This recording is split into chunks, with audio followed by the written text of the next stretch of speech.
أعوذ بالله من الشيطان الرجيم. بسم الله الرحمن الرحيم. لن ينال الله لحومها ولا دماؤها ولكن يناله التقوى منكم. كذلك سخرها لكم لتكبروا الله على ما هداكم وبشر المحسنين.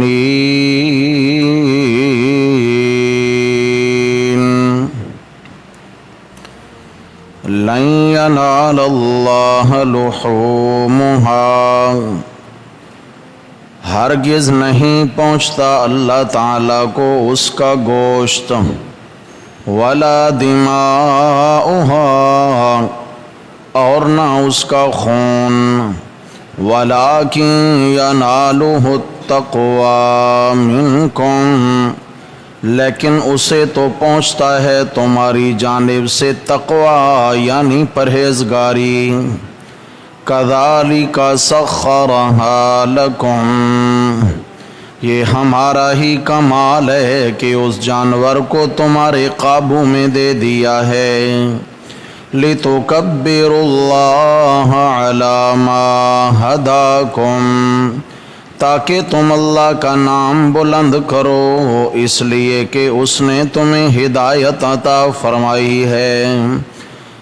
لِتُكَبِّرُوا اللَّهَ عَلَى مَا هَدَاكُمْ، تاکہ تم اللہ کا نام بلند کرو اس طور پر جیسے اس نے تمہیں سکھایا ہے.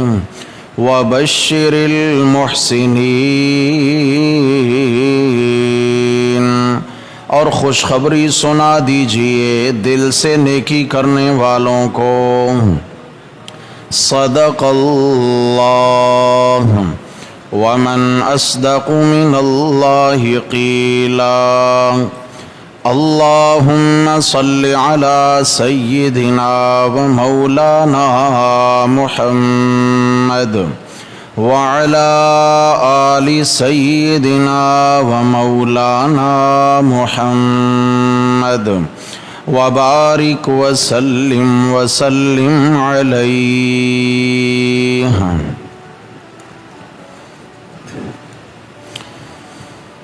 گرامی قدر سامعین حضرات محترم، درس قرآن مقدس کے سلسلہ میں 17واں پارہ سورۃ الحج مبارکہ اور آیت نمبر 37 آپ احباب کی خدمت میں تلاوت کی ہے. اس آیت مقدسہ میں اللہ تبارک و تعالی نے قربانی کا مقصد بیان فرمایا ہے کہ قربانی کب انسان کی اللہ کے ہاں قبول ہوتی ہے اور قربانی کرنے کے معاملہ میں کس بات کا بطور خاص لحاظ رکھنا ضروری ہے. آیت کے الفاظ بتا رہے ہیں لن ینال اللہ لحومها ولا دماؤها، کہ اس جانور میں کتنا گوشت موجود ہے، اس نے کتنے وزن کا گوشت نکالا، اس سے اللہ کو کوئی سروکار نہیں. آپ کا گوشت آپ کو مبارک، میں اللہ کو اس کے گوشت سے کوئی لینا دینا نہیں ہے. ولا دماؤها، وہ کتنا موٹا تازہ تھا، وہ کتنا باصحت تھا، اس سے رگوں سے خون کتنا نکلا، کوئی سروکار نہیں. یا اللہ تو پھر قربانی کا مقصد کیا ہے؟ فرمایا لیکن ینالہ التقوی منکم، لیکن اصل جو تمہارے دل کی کیفیت ہے وہ اللہ تک جاتی ہے. دل میں کیفیت کیسی ہے اب یہ دیکھنا ہے کہ ہر قربانی کرنے والے کے دل کا حال کیسا ہے. اب دل کا حال اللہ کے ماں سوا کوئی نہیں جانتا ہے، کیونکہ اللہ تعالی علیم بذات الصدور ہیں، وہ سینوں کے ہر بھید اور راز سے بخوبی آگاہ اور واقف ہیں۔ تو اللہ تبارک و تعالی نے بات بھی دل کی فرمائی ہے۔ نبی کریم صلی اللہ علیہ وسلم نے فرمایا الا وان فی الجسد مضغہ ان صلحت صلح الجسد کلہ وان فسدت فسد الجسد کلہ۔ فرمایا ہر انسان کے اندر اللہ تبارک و تعالی نے ایک گوشت کا ٹکڑا رکھا ہے، اگر وہ گوشت کا ٹکڑا صحیح سلامت رہے گا تو سارے بدن کا نظام صحیح سلامت رہے گا۔ ان فسدت فسد الجسد کلو، اگر اس گوشت کے ٹکڑے میں فساد اور بگاڑ پیدا ہو گیا تو سارے بدن میں بگاڑ پیدا ہو جائے گا۔ آپ نے پھر اشارہ فرمایا الا وہی القلب، فرمایا سنو سنو وہ دل ہے، وہ دل ہے، وہ دل ہے۔ 3 بار یہ بات آپ نے دہرائی۔ دل ظاہری طور پر تو گوشت کا ایک چھوٹا سا ٹکڑا ہے، ایک لوتھڑا ہے، لیکن پورے بدن کا بادشاہ ہے، پورے بدن پہ اس کی حکمرانی ہے۔ اگر دل کی کیفیات اچھی ہیں تو سارے اعضاء اچھے ہیں، سارے اعضاء بہترین چلیں گے۔ دل کی کیفیات خدا نخواستہ اگر غلط ہو گئیں تو تمام اعضاء کی کیفیات غلط ہو جائیں گی۔ اس لیے ظاہر کو بنانے اور سنوارنے کی بجائے انسان اپنے دل کو بنانے اور سنوارنے کی کوشش کرے۔ اللہ رب العزت نے فرمایا قد افلح من زکاہا وقد خاب من دساہا، کامیاب وہی ہو گیا من زکاہا جس نے اپنے دل کو پاک کر لیا، جس نے اپنے دل کو دھو لیا توبہ کے پانی سے، استغفار کے پانی سے، اخلاص کے پانی سے، تقوی کے پانی سے، جس نے اپنے دل کی دھلائی کر لی، دل کے اندر سے اس نے میل کچیل، کفر، شرک، بغض، کینہ، حسد، یہ سارے میل اس نے کھرچ کے باہر نکال دیے، اب اس کا دل پاک ہو گیا۔ فرمایا کامیاب وہی ہوگا قیامت کے روز جس نے دنیا میں اپنے دل کو پاک صاف کر لیا۔ وقد خاب من دساہا، لٹ گیا، برباد ہو گیا، تباہ ہو گیا وہ جس نے اپنے دل کو خراب کر دیا، جس نے دل کو میلا کو چیلا چھوڑ دیا، خواب خائب و خاسر ہو گیا، ہاں جی اس کا سب کچھ لٹ گیا۔ ایک اور مقام پہ فرمایا قد افلح من تزکا، فرمایا کامیابی تو صرف اس سے ملے گی جس نے تزکیہ کیا۔ تزکیہ کا مطلب کپڑے یا بدن کا دھونا نہیں، دل کا دھونا ہے میرے بھائی۔ اور دل کی پاکیزگی کا بہترین علاج کہ انسان دل سے دنیا کی محبت کو نکالے، دل سے دنیا کی محبت کو نکالے۔ دنیا کے بغیر چلنا یہ بس میں نہیں ہے، مال دولت ضروریات زندگی انہی چیزوں سے وابستہ ہے، ان کے بنا زندگی گزارنا ممکن نہیں ہے۔ لیکن خیال رکھیے علامہ جلال الدین رومی رحمہ اللہ نے مثنوی کے اندر مثال سے بات سمجھائی ہے، فرمایا کہ کشتی کو منزل مقصود پانے کے لیے پانی کی ضرورت ہے۔ جب تک پانی نہیں ہوگا تو کشتی اپنی منزل تک نہیں پہنچ سکے گی، لیکن کبھی کبھار یہی پانی اسی کشتی کی ہلاکت اور تباہی کا بھی سبب بن جاتا ہے۔ کیسے؟ فرمایا جب تک یہ پانی کشتی سے باہر رہے گا تو یہ اپنی منزل آسانی سے پالے گی۔ ضرورت اتنی ہے کہ لازم و ملزوم ہے، کشتی پانی کے بغیر ناممکن ہے کہ آگے سفر کر سکے، لیکن سفر کرنے کے لیے، کامیابی کے لیے ضروری ہے کہ پانی کشتی سے باہر رہے۔ اور اگر یہی پانی جو اس کی منزل تک پہنچنے کا سبب تھا اگر یہ اس کشتی کے اندر داخل ہو گیا تو ہلاک کشتی است، پھر اسی کشتی کی ہلاکت کا سبب بن جائے گا۔ میرے بھائیو، دنیا کا مال، دنیا کی دولت، پیسہ، ہاں جی یہ سب کچھ دنیا کی زندگی کی کشتی کے منزل تک پہنچنے کے لیے ضروری ہے، زندگی اس کے بغیر گزارنا مشکل ہے، ناممکن ہے۔ مال و دولت اگر وبال ہوتا تو اللہ وراثت کے مسئلے کیوں بیان کرتے؟ مال و دولت وبال نہیں ہے، مال و دولت اللہ کا انعام ہے اگر وہ حق حلال کا کمایا ہوا ہے۔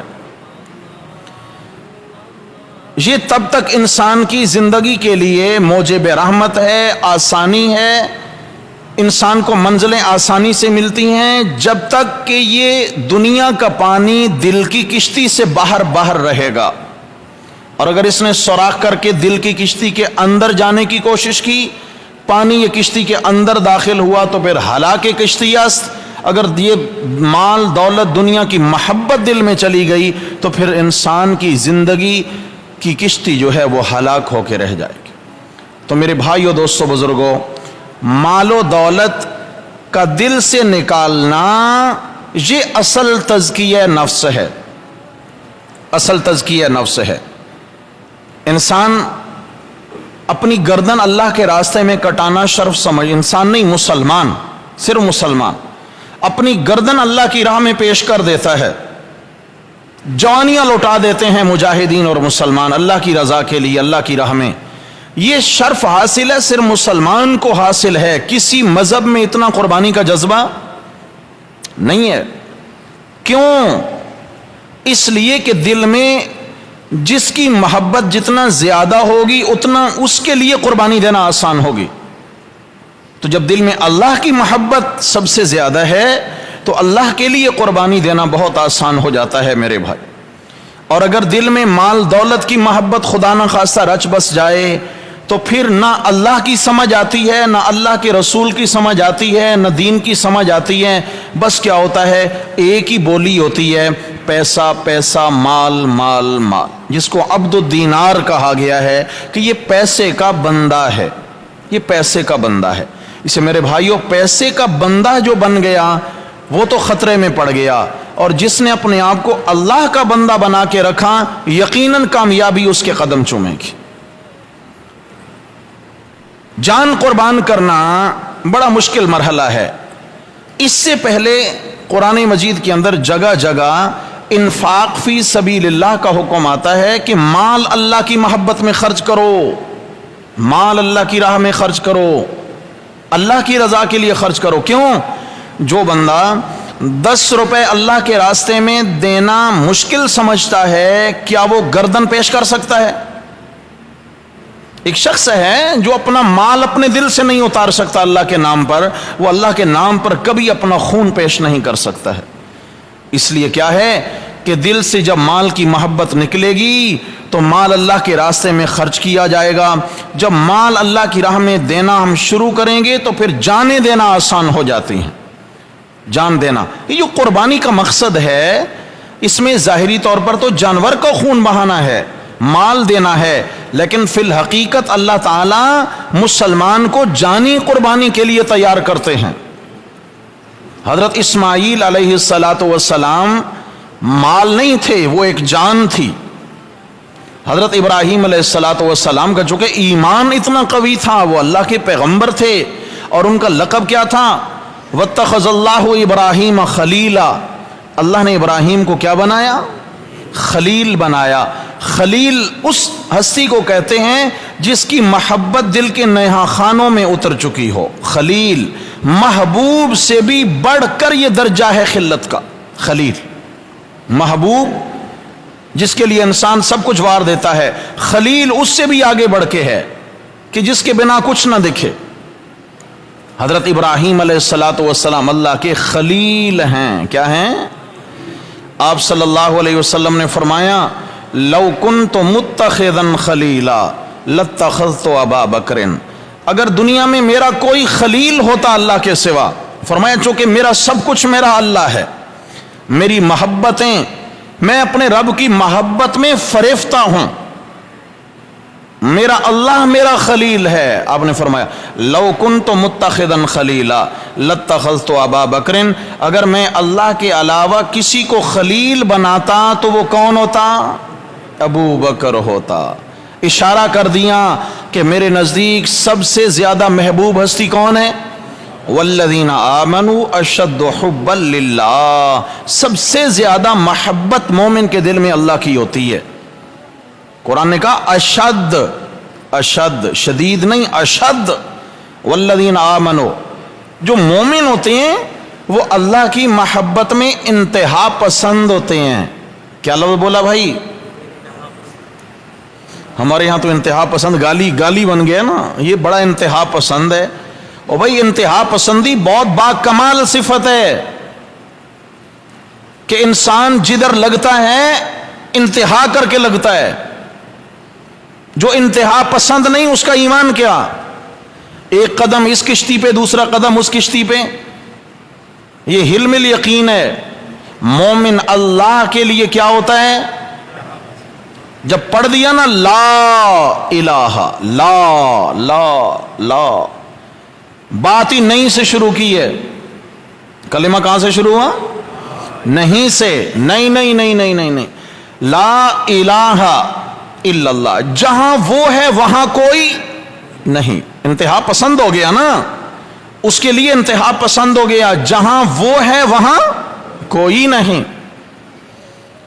مومن جو ہے والذین آمنوا اشد حبا للہ، جب یہ اللہ کے لیے انتہا کر دیتا ہے، جب یہ اللہ کی محبت میں انتہا کر دیتا ہے تو پھر اپنی گردن، اپنے جوان بچوں کی گردنیں یوں اللہ کو پیش کر دیتا ہے، اپنے مال یوں اللہ کو پیش کر دیتا ہے۔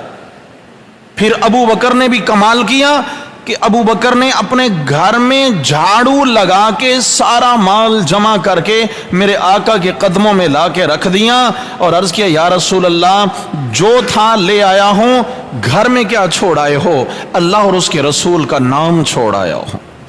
آپ نے فرمایا واہ ابو بکر، تو نے کمال کر دی اللہ کے لیے۔ لو کنت متخذا خلیلا لاتخذت ابا بکر، آج اگر اللہ کے علاوہ کسی کو میرے لیے خلیل بنانے کی اجازت ہوتی تو ابو بکر تجھے میں اپنے دل کے نہا خانوں میں بٹھا لیتا۔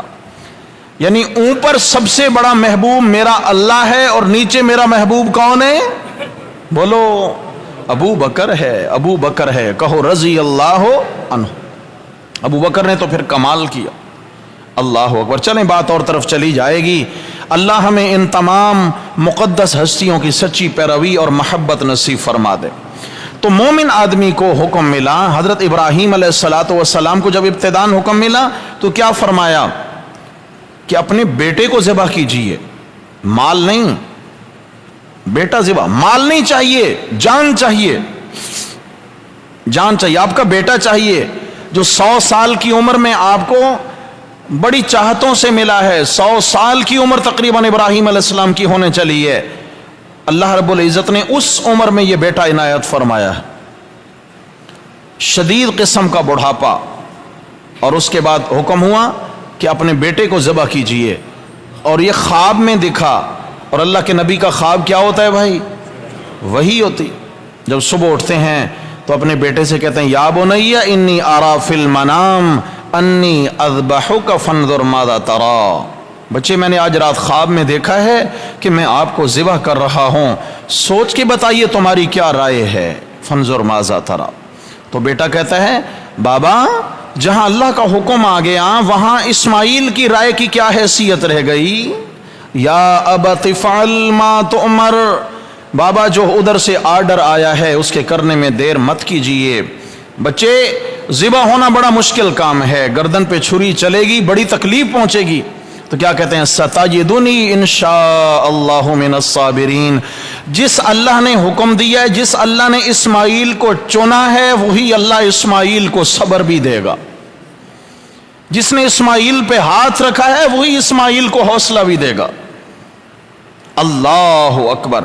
حضرت اسماعیل علیہ السلام کی قربانی کرنے کے لیے بابا لے کر مینا کی طرف چلے ہیں۔ کبھی اللہ اگر لے جائیں، دعا کریں اللہ ہم سب کو لے جائیں وہاں۔ دیکھیں گے نا یہ مینا کے جہاں خیمے لگے ہوتے ہیں، یوں گھوم کے اس طرف پہاڑی کے اوپر آپ کو ایک محراب ٹائپ کا بنا دکھے گا، جیسے محراب بنا ہوتا ہے۔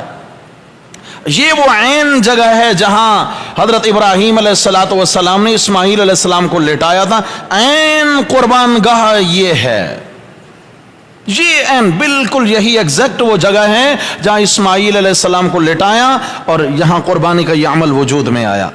پیچھے سے چلے آ رہے ہیں ادھر سے, بیچ میں شیطانوں کے وہ یہاں پہ پتھر نصب کیے, شیطانوں کو کنکریاں ماری جاتی ہیں, وہ رمی جمار ہوتا ہے, ادھر سے آ رہے ہیں. یہ پتھر, یہ پتھر, یہ پتھر, یہ 3 پتھر ہیں, چھوٹا, متوسط, بڑا. شیطان راستے میں آیا, رکاوٹ ڈالنا چاہی. اسماعیل جانتے ہو بابا کدھر لے کے جا رہے ہیں؟ جانتے ہو؟ نہیں جانتا. کیا مطلب؟ اللہ کا حکم ہے, اللہ کا حکم پورا کرنے جا رہے ہیں. شیطان نے کہا ذبح ہو جاؤ گے, گردن پہ چھری چلے گی, بڑی تکلیف ہوگی. کیا انسانوں کو بھی ذبح کیا جاتا ہے؟ حضرت اسماعیل علیہ السلام نے اس بچپنے کی عمر میں بڑا باکمال جواب دیا. مورخین نے خوبصورت جملہ لکھا ہے. حضرت اسماعیل علیہ السلام نے کہا مجھے اور تو کچھ پتا نہیں, اتنا البتہ جانتا ہوں کہ میرے سے زیادہ اگر کوئی محبوب اللہ کو دنیا میں اور ہوتا تو اس سے قربانی کے لیے پسند کرتے. معلوم ہوا اللہ نے اسماعیل کو چنا ہے تو مجھ سے زیادہ محبوب اللہ کی نظر میں اور کوئی نہیں تھا. تو اس لیے جب اللہ کا چناؤ میں ہوں تو مجھے اس چناؤ پہ ناز. کنکریاں ماری. حضرت ابراہیم علیہ السلام کے سامنے آیا. اسماعیل بڑی چاہتوں سے بیٹا ملا ہے, عمر گزر گئی مانگتے مانگتے, بڑھاپے میں جا کے ملا ہے, ذبح کرنے چلے ہو. اولادیں بھی ذبح کرنے کی چیز ہوا کرتی ہیں.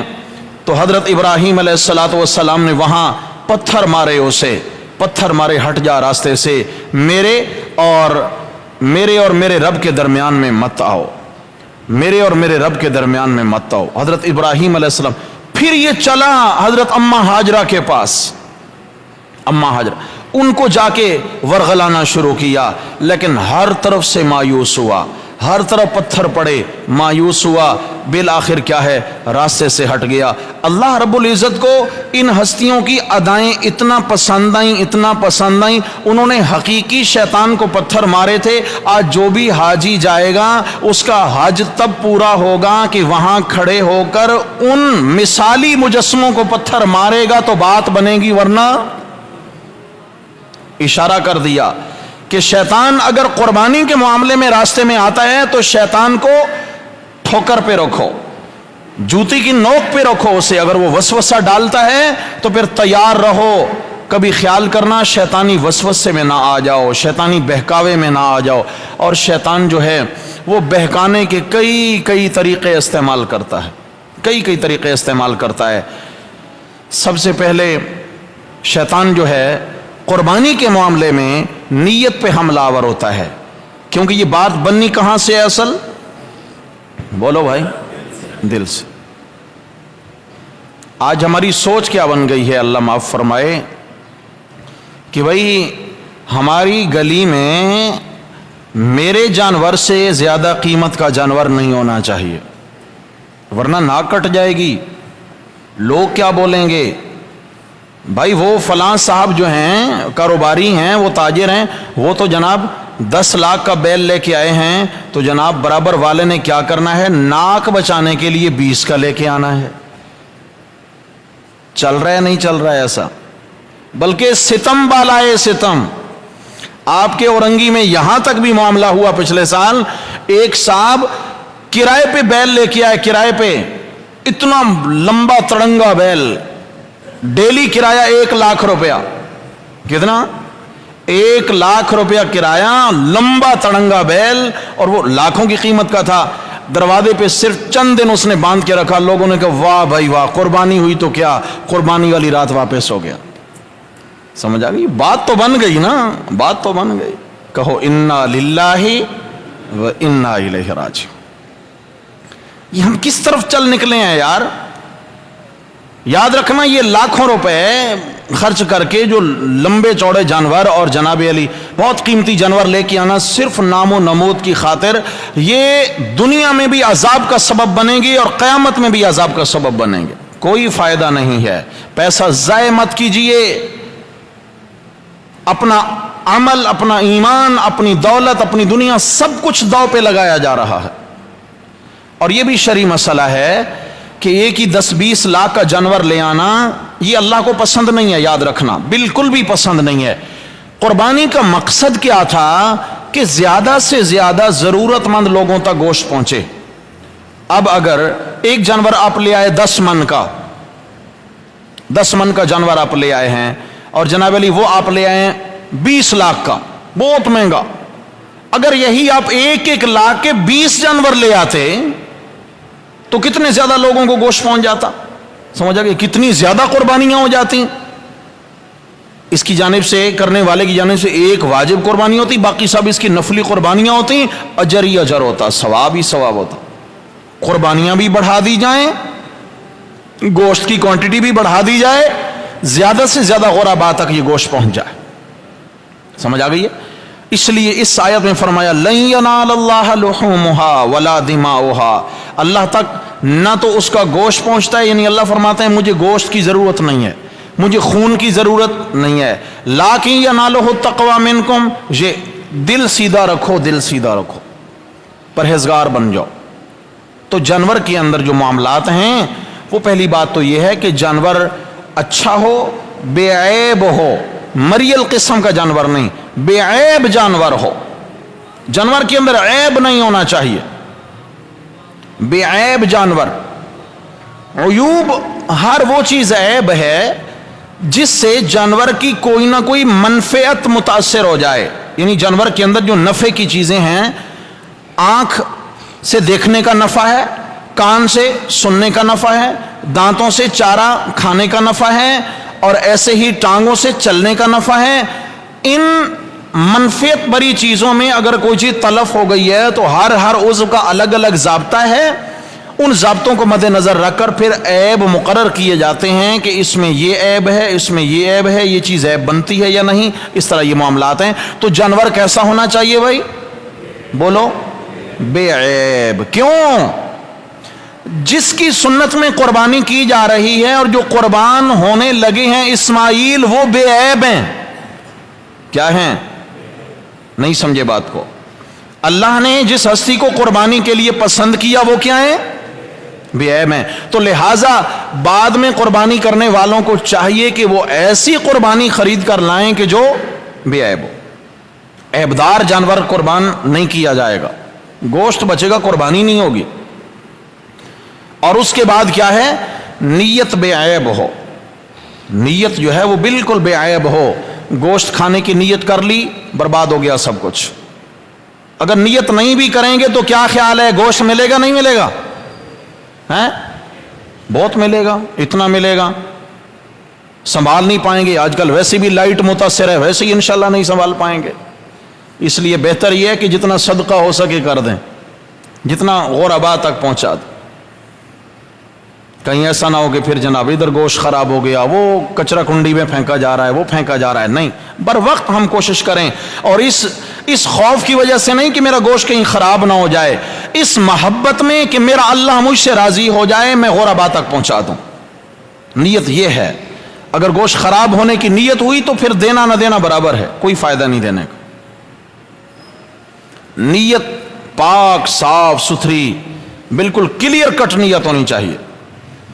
اس کے لیے میں بار بار یہ مسئلہ عرض کر رہا ہوں، میرے بھائیوں، جہاں آپ حصے ڈال رہے ہیں، تمام کے تمام حصہ داروں کو انتہائی باریک بینی سے دیکھیں، آنکھیں بند کر کے اعتماد نہیں کریں۔ میں عرض کر رہا ہوں، کھلی بات عرض کرتا ہوں، ناراض کوئی نہ ہو میری بات سے، یہ عبادت کا معاملہ ہے۔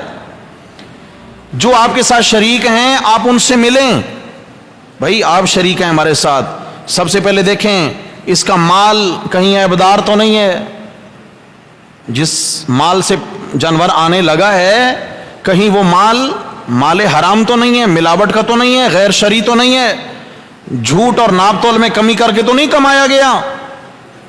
ایک شخص بھی اگر اس طریقے سے مشکوک مال والا شریک ہو گیا تو باقی سب 6 کی قربانی کو برباد کر دے گا۔ مسئلہ حساس ہے کہ نہیں ہے؟ بولتے نہیں ہیں جی، یا ایویں چلے گا؟ چلا لیتے ہیں، مسئلہ نہیں ہے، آپ ناراض ہو جاتے ہیں. بات کھری ہے بھائی. میری ذمہ داری ہے یہاں سے آپ دوستوں کو اطلاع دینا کہ بھائی محتاط رہو، محتاط رہو. عمل کریں گے نہیں کریں گے آپ کا اپنا معاملہ ہے، آپ کی اپنی عبادت ہے. کم از کم یہ میرا فریضہ انشاءاللہ اللہ کے ہاں ادا ہو جائے گا. تو ہم سب مل کر اپنی قربانیاں بچا کیوں نہ لیں؟ ہمارے ساتھ کون شرکا ہیں، ان کو باریک بینی سے کھنگال لیں، ان کو نوٹ کریں. ہمارے جو ساتھی ہیں وہ کیسے ہیں؟ مال پاکیزہ اور صاف ستھرا ہو. پوچھیں ان سے، شرمائیں نہیں. ہم شرما جاتے ہیں، اگر پوچھ لیا تو ناراض ہو جائے گا. ناراض ہو جائے تو جائے اپنا الگ سے جانور لے کے قربان کر لے، وہ احسان کر رہا ہے. بھائی عبادت کا معاملہ ہے، مجبور ہیں ہم، تو تیرے ساتھ ہم جڑے ہوئے ہیں. خاموش ہو جائیں گے تو کیا ہے، نقصان ہمارا بھی ہوگا، تیرا بھی ہوگا. مال کیسا ہے تسلی کریں. نیت کے حوالے سے آپس میں مذاکرہ کریں. بھائی دیکھیں، کسی کی نیت ریاکاری نہ ہو، دکھلاوا نہ ہو. بسا اوقات ایسا ہوتا ہے بالکل توفیق نہیں ہے، طاقت ہی نہیں ہے، لیکن کیا ہے، کسی نہ کسی طریقے سے کرنا ہے. کیوں؟ اگر نہ کیا تو پھر لوگ کیا بولیں گے، انہوں نے قربانی نہیں کی ہے. ارے اتنے گئے گزرے ہو گئے، قربانی نہیں کری ہے. اچھا، یا یہ ہے اگر ہم نے قربانی نہ کی تو ہمارے بچے پھر لوگوں کی طرف دیکھتے رہیں. کیوں؟ قربانی کا دن ہوگا، ہمارے بچے لوگوں کے ہاتھ کی طرف دیکھتے رہیں، گوشت آئے نہ آئے، دیر سویر سے آئے. یہ بھی نیت کا فقدان اور خرابی ہے. نیت صاف رکھیں، میرا اللہ راضی ہو جائے. سنت خلیل کو زندہ کرنے چلا ہوں اللہ کی رضا کے لیے. میرا اللہ مجھے اس پر اجر عطا فرمائے، اللہ اس کی برکت سے میری دنیا آخرت بنا دے. یہ نیت رکھیں، انشاءاللہ گوشت متاثر نہیں ہوگا. مثال دیا کرتا ہوں نا کہ ایک شخص ہے، اگر وہ دودھ پتی پینے کا عادی ہے، اچھی چائے پینے کا عادی ہے، اور وہ کہتا ہے بھئی بازار میں دودھ تو خالص ملتا کوئی نہیں، لے اپنی بھینس رکھ لیتا ہوں. اب اس نے چائے کی نیت سے بھینس رکھی تھی، سارے دودھ کی چائے پی جائے گا کیا؟ بولو. اچھا، دودھ بھی پینا نصیب ہو جائے گا،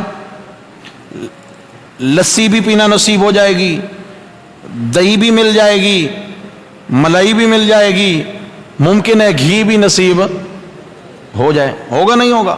کیونکہ یہ ساری چیزوں کا تعلق دودھ سے ہے، اور دودھ پتی بھی متاثر نہیں ہوگی، وہ بھی انشاءاللہ ملے گی.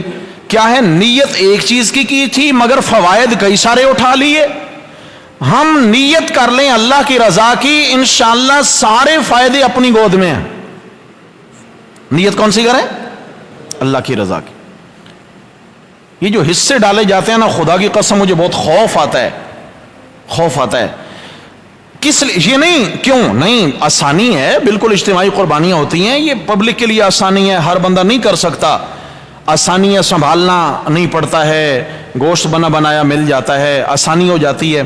لیکن اس میں خوف اس بات سے آتا ہے کہ اللہ نہ کرے کہیں بیچ میں کوئی ایسا بندہ نہ گھس آئے جس نے سب کو تباہ کر دینا ہے، جو سب کے لیے خطرہ بن جائے. اللہ کرے کوئی ایسا نہ گھس آئے. یہ ذمہ داری ان لوگوں کی ہے جو قربانیاں کر رہے ہیں، جو ذمہ دار ہیں. پھر ان کی بھی ذمہ داری ہے جو اپنی قربانی کا حصہ ڈال رہے ہیں، وہ بھی پوچھنے کا حق رکھتے ہیں. سمجھ شریف میں بات آ گئی. اور تیسری بات، میرے ساتھ جو دیگر 6 شرکا ہیں ان کے عقائد کیسے ہیں؟ عقیدہ قرآن و سنت کے خلاف اگر ہے، قربانی کی شرط ہے نا کہ سارے شرکا مسلمان ہوں، ہے نا بھائی؟ سارے شرکا کیا ہوں؟ مسلمان. کا مطلب کیا ہے؟ توجہ سے سنیے گا. اسلام کے تمام عقائد و نظریات ان پر اس کا مکمل یقین اور ایمان ہو. تمام عقائد و نظریات، اگر ایک بھی عقیدہ و نظریہ اسلام کے عقائد کے اس کا منافی ہے، 100 میں سے 99 عقیدے اسلام کے مطابق ہیں، اور ایک عقیدہ اسلام کے منافی ہے تو یہ مسلمان نہیں ہے. 6666 آیات کا انکار کوئی کرے اور 6665 آیتوں کو مانے اور صرف ایک آیت کا انکار کرے، فرق ہے؟ اور بھئی کوئی فرق ہے؟ ایک آیت کا انکار کرے تو بھی کافر ہے، سارے قرآن کا انکار کرے تو بھی کیا ہے؟ کافر ہے، کفر ہو گیا اس سے. اس لیے اسلام کے تمام بنیادی جو عقائد ہیں ان کو سمجھنا، ان کے مطابق عمل ضروری ہے۔ تو چنانچہ عرض یہ کر رہا تھا کہ میرے بھائیو، ذی الحجہ کا مہینہ ہے، رسول اللہ صلی اللہ علیہ وسلم نے فرمایا کہ اللہ تبارک و تعالیٰ کو ان دنوں میں قربانی کے عمل کے سوا، یعنی خون بہانے کے علاوہ کوئی عمل اتنا محبوب ہی نہیں ہے جتنا قربانی کا عمل محبوب ہے۔ محبوب ترین عمل کو، محبوب ترین نیت، محبوب ترین پاکیزہ مال، محبوب ترین عقیدہ قرآن و سنت کے مطابق پورا کریں۔ تینوں چیزیں لازم ہیں بھائی، تینوں چیزیں لازم ہیں۔ اور اس کے بعد اب کچھ مسائل۔ سب سے پہلا مسئلہ تو یہ ہے، چھوٹا جانور، بکرا بکری ہو، بھیڑ دمبا ہو، مینڈا وغیرہ، ان کے اندر تو صرف ایک ہی شخص قربانی کر سکتا ہے، اس میں ایک سے زیادہ کا شریک ہونا جائز نہیں ہے۔ مسئلہ سمجھ لیجئے۔ بسا اوقات یہ غلطی ہوتی ہے کہ گھر کے سارے افراد کی طرف سے ایک بکرا لے کے ذبح کر دیا جاتا ہے۔ گھر میں کئی افراد ہیں، ایک بکرا لیا، اسے ذبح کر دیا، سب کی جانب سے قربانی ہو گئی ہے، سب نے تھوڑے تھوڑے پیسے ڈالے تھے اور سب کی جانب سے جناب ہو گیا۔ اب آپ یاد رکھنا، کسی کی طرف سے بھی قربانی نہیں ہوئی، کسی کی طرف سے بھی قربانی بولو نہیں۔ ایک سوٹ ہے لباس کا، ایک ہی سوٹ ہے، کتنے لوگوں کے تن ڈھانپنے کے کام آئے گا بیک وقت؟ بولو، سارے گھر کے لیے چلے گا ایک ہی وقت میں؟ جی نہیں بھائی، گھر کے اگر 7 لوگ ہیں، ایک پہنے گا تو 6 تو ننگے رہیں گے، سمجھ آ گئی؟ اب یہ چھوٹا جانور جو ہے، اس میں نیت ایک ہی شخص کی قربانی کی ہوگی، باقی کسی کو بھی ساتھ شریک کیا، سارے کام سے گئے، ختم۔ گوشت ملے گا، گوشت کھائیں، مزے کریں، تکہ بوٹی کباب بنا کے کھائیں، آپ کی مرضی، لیکن ثواب کی امید مت رکھیے یہاں۔ ہاں ایک آسانی ہے، ایک شخص ایسا کرے، وہ قربانی اپنی طرف سے کرے، یہ قربانی میری جانب سے ہے، اللہ نے مجھ پر جو واجب کی ہے، قربانی میری جانب سے ہے۔ جب قربانی ہو جائے تو یوں دعا کرے، یا اللہ اس پر آپ نے جو مجھے اجر عطا فرمایا، میرے اللہ میرے سارے گھر والوں کو اس ثواب میں شریک فرما لے۔ کیا کرے؟ سارے۔ لیکن اس میں پھر ایک احتیاط ہے، اب آپ خیال کرنا، نفلی قربانی ہے تو پھر تو ثواب میں شریک کرنا ساری امت کو شریک کر سکتا ہے، جائز ہے۔ قربانی کون سی ہے؟ نفلی، واجب نہیں تھی۔ لیکن ایک شخص اگر صاحب نصاب ہے اور اس پر قربانی واجب ہے، تو حضرت تھانوی رحمہ اللہ اور دیگر بڑے بڑے حضرات، ان کا فتویٰ یہ ہے کہ وہ واجب قربانی کے ثواب میں شریک نہ کرے، البتہ یہ جو گوشت تقسیم کرنے لگا ہے نا، قربانی اپنی جانب سے کر لے، قربانی اپنی جانب سے ہو گئی، اب اس کے بعد یہ جو گوشت غرباء کو دینے لگا ہے، اب یہ الگ ایک صدقہ ہے۔ قربانی کرنا الگ صدقہ تھا جو واجب تھا، ہو گیا، اب یہ گوشت کا غرباء تک پہنچانا یہ نفلی صدقہ ہے بھائی۔ کون سا؟ اس میں ساری امت کے اس کے ثواب میں ساری امت کو شریک کر سکتا ہے۔ یہ نیت کر لے، یا اللہ میں نے یہ جو غرباء میں گوشت تقسیم کیا ہے، اس کو میرے حق میں قبول فرما کے مجھے اس کا اجر عظیم عطا فرمائیں، اور تمام امت کے، بلکہ حضرت آدم و حوا علیہ السلام سے لے کر آج تک جتنے صاحب ایمان دنیا سے چلے گئے، مرد عورتیں، یا اللہ سب کو اس کا ثواب عطا فرمائیں۔ اگر اس نے 10 کلو گوشت بانٹا ہے، 10 کلو کا ثواب اسے بھی ملے گا، اور آدم و حوا علیہ السلام سے لے کر اب تک تمام ایمان والوں کو، زندہ ہوں یا مردہ ہوں، سب کو پورا 10 کلو کا ثواب ملے گا انشاءاللہ۔ سمجھ آ گئی ہے؟ ایصال ثواب جو ہوتا ہے نا بھائی، ایصال ثواب جائز ہے۔ مسئلہ سمجھیں بھائی، بڑی باریکی کا مسئلہ ہے۔ ایصال ثواب کا معنی ہے کسی کو ثواب پہنچانا، کسی کو ثواب جائز ہے، مگر ایصال ثواب کی 3 شرطیں ہیں۔ بولیے کتنی؟ 3۔ ہم کسی بھی میت کو، کسی بھی اپنے دنیا سے گئے ہوئے پیارے کو، کسی بھی بزرگ کو، کسی امام کو، کسی بھی اللہ کے ولی کو اگر ایصال ثواب کرنا چاہتے ہیں تو کتنی شرطیں ہیں؟ 3۔ نمبر 1، دن مقرر نہ ہو۔ بولو نہیں بھائی، 11ویں والے دن ہی پہنچے گا، اس کے علاوہ نہیں پہنچے گا۔ دن مقرر ہوا کہ نہیں ہوا؟ جمعرات کو ہی پہنچے گا، اگر بدھ کو دے دیا تو نہیں پہنچے گا، مقرر ہو گیا۔ دن کا مقرر کرنا ناجائز اور بدعت ہے ایصال ثواب کے لیے۔ دن کا مقرر کرنا ایسے ہی ہے جیسے اگلا بندہ ضرورت مند ہے، بھوکا ہے، اس کو کھانا کھلانا ہے۔ کیا بھوک ایک شخص کو سال میں صرف یا مہینے میں یا ہفتے میں ایک ہی دن بھوک لگتی ہے؟ بولو بھائی وہ تو ہر وقت ضرورت مند ہے۔ تو اس لیے نیکیاں بھی ہمہ وقت اس کو بھجوائیں، ہمہ وقت ایصال ثواب کریں، کوئی دن اور وقت مقرر نہ کرے، پہلی شرط۔ نمبر 2، چیز متعین نہ ہو، چیز جو دینے لگا ہوں ثواب کے طور پر وہ چیز متعین، جیسے 10ویں محرم کو ہی ایصال ثواب ہوگا اور حلیم سے ہی ہوگا، اس کے علاوہ نہیں چلے گا۔ مقرر ہو گیا کہ نہیں ہو گیا؟ دن بھی مقرر ہو گیا اور چیز بھی کیا ہو گئی؟ مقرر ہو گئی۔ ناجائز ہے، بدعت ہے، سخت گناہ کا معاملہ ہے، کرنے والے کو بھی ثواب نہیں ہوگا، تو ایصال کیا ہوگا؟ اور تیسری شرط کیا ہے؟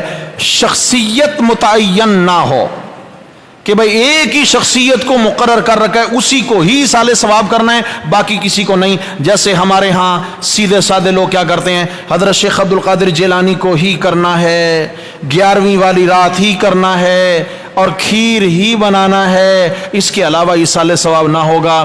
وقت بھی مقرر ہو گیا، چیز بھی مقرر ہو گئی، شخصیت بھی مقرر ہو گئی، ایصال ثواب ہوا؟